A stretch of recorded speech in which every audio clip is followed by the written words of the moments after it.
Here, we have a generic sharecropper, the backbone of post-Civil War America. Underpaid and underappreciated, sharecroppers were usually freedmen, former slaves who needed food to eat and a place to live. Their diet consisted mostly of bread, cheese, and potatoes, and sometimes meat, but only on special occasions. In exchange for farming the landlord's land, they were given a share of what they farmed, usually a small amount, a place to live, and a donkey. Sharecroppers usually had large families with many kids to help farm and around the house.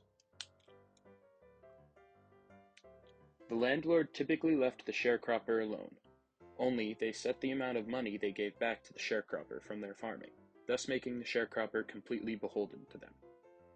The majority of sharecroppers couldn't read, so unionization came slow. The union wouldn't come to be until 1931, and it was backed by the Communist Party of the United States.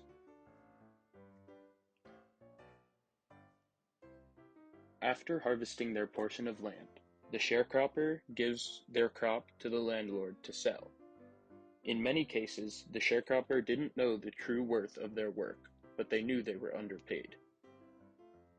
Due to cotton demand lowering, it started a depression, and cotton prices plummeted, causing the sharecropper's already meager wages to be even less. This sharecropper is hoping to talk to his landlord when he turns in his crop and fight for a little more money in this hard time.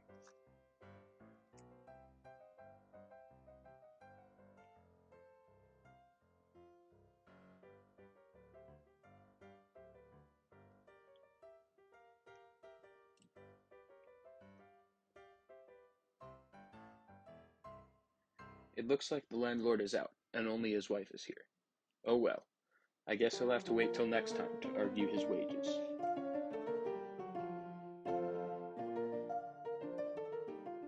As the housewife receives the sharecropper's cotton yield from the day, we can switch perspectives to the life of a housewife in the outskirts of Birmingham, Alabama. As a middle-class housewife, she can be considered the heart of the house, doing all types of chores such as laundry, cooking, generally keeping the house running and functional while not having to do too much physical labor like the other classes. We see the housewife doing one of her daily chores, cleaning up the children's room. As a housewife, she's known to take care of her kids very well, and when she's not having them run around the house, she usually sends them to school. Luckily for them, they are just wealthy enough to send their kids to school to receive a basic education.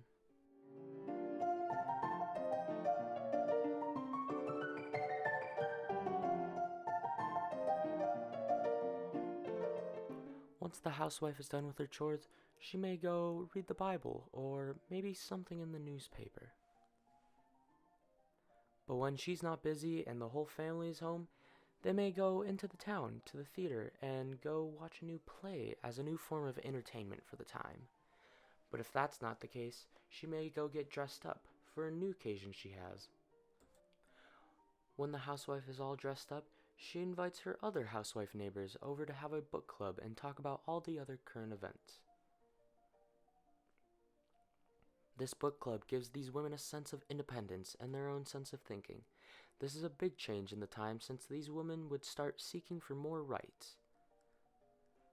Other topics they read about in their newspaper are topics on alcoholism, politics, and any news correlating to their husband's work. When the ladies start talking about politics, they all start to identify as Democrats since they all grew up in an agricultural environment in the South, and they all agree on a more state-driven power compared to a centralized one. This all lines up with their conservative views on life. However, it'll be a little while until these women can put their thoughts into a vote. Once they're finished talking about politics, they start talking about their husband's work and how all of their farms are doing. They start talking about how workers are trying to form labor unions, and on top of that, how all their husbands are at the bank trying to take their money out since the current economic decline that they've been reading about. Once they wrap up that topic, they begin to end their weekly news club. However, with that last topic in hand, they all start to wonder, how are their husbands doing at the bank? We will now enter the life of a banker. These jobs, which were more of desk jobs rather than requiring manual labor, often paid more to their workers and allowed for much more expendable income and free time. This free time allowed for leisurely activities such as reading, and expendable income allowed for nicer clothing and a much more comfortable home life. All of this meant that these jobs were usually occupied by those of middle class or upper middle class.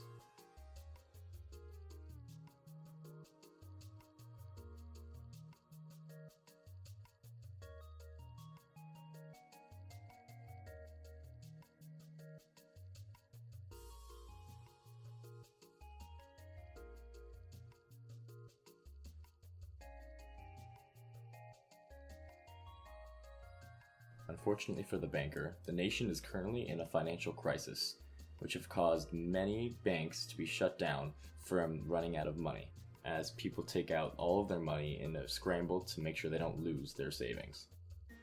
As the banker walks in, he notices a huge crowd of people in a very long line. It would appear that there is currently a run on the bank, which is very bad for the bank because they do not have all of these people's money at disposal right now.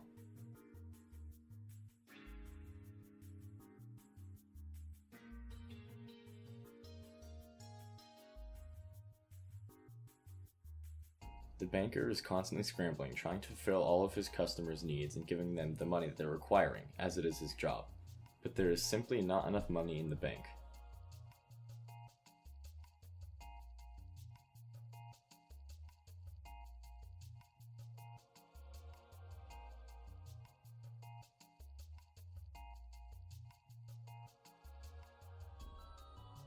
When the people find out that there is no more money, a panic ensues, forcing the banker to have to close the bank.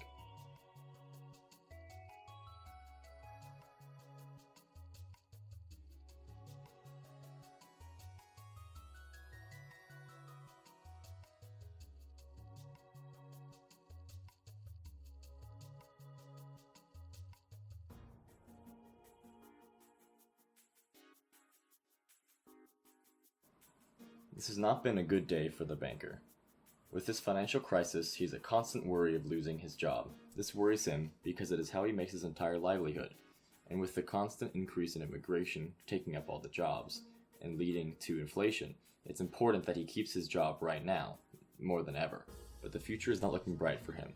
With little to no help from the government or any response at all to this financial crisis, leaving the banks completely on their own, he simply has to hope that his bank can survive this crisis and he can keep his job. All this, accompanied by the disappointing loss of Benjamin Harrison in the 1892 election, is causing a very stressful life for this banker. Things will need to shape up soon for this banker. If he wishes to sustain his current lifestyle and support his family, he will need this financial crisis to end so that he can keep his job and keep his lights running. Yep, that sure is a child laborer. And today we'll be exploring his life, starting with him waking up. As he begins his days, he looks around and has to go and check out his barrel. He lives in the outskirts of Alabama, Birmingham, a great city known for its coal mines and steel mines. As he prepares to go to his job after contemplating life while looking at gray tinted glass, he stops at the back, looking at the bathroom, and then begins his very short journey. In all honesty, this journey shouldn't be that short. It should be much longer. But thanks to Minecraft, it's a bit shorter than it really should be. And as he walks, he thinks about politics and how he really doesn't care about them. He understands the differences between the Democrats, a Southern conservative party, who has a bit of a populist flair, or the Republicans, which are very corrupt, pro-big business, and the status quo, or even the weird populist party out in the West who supports ideas such as bimetallism. It's all so confusing for this child, but he doesn't plan to vote. He can't vote. He's a child. And so he just prepares to go work in his dingy little mine with his wonderful job, which is just ensuring that mine carts run and that coal goes from one place to another. He picks up coal out of one chest, flicks a lever, and watches it goes, putting coal in the chest before him, flicking that lever and letting it go right up off. He thinks about his life as well. How his boss is pretty annoying, how it's hard to breathe in this mine, how he's an orphan and has no family, and is poor and is an Italian immigrant, so he likes foreigners. It's an interesting time for him, and he has to think about what's going on in the real world, such as America, and why he's here. He loves it, and his family loved it, because it let them all have a new start. Yet, he also sees the abuses that he's currently finding. A child shouldn't be working in these mines.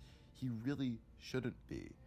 And while he'd love to be reading and enjoying education, becoming a literate member of society, he has to keep working. And now we see him going to go visit one of his friends, a fellow miner, an adult. And this is someone who he helps work, someone who flicks one of the mine carts in his mining time and time again. And this shows how this child is pro-unions. He thinks that unions are just so swell, because it allows the laborers to be that much stronger. And his friends, the people who treat him with respect at this job, not like his boss, to actually help out. But he has to continue working away, day after day, year after year, flicking those leathers, watching the soul from the soil be sucked away from him. What a wonderful, wonderful life.